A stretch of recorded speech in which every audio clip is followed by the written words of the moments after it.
رسول اللہ صلی اللہ علیہ وآلہ وسلم نے فرمایا،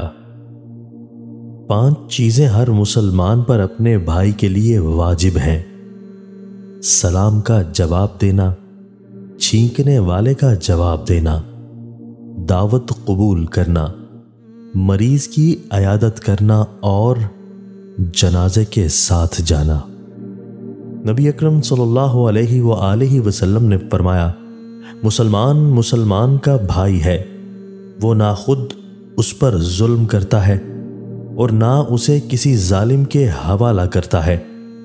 جو شخص اپنے بھائی کی کوئی حاجت پوری کرنے میں لگا رہتا ہے،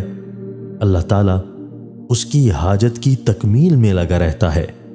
اور جو کوئی کسی مسلمان کی کوئی مصیبت دور کرے گا تو اس کے بدلہ میں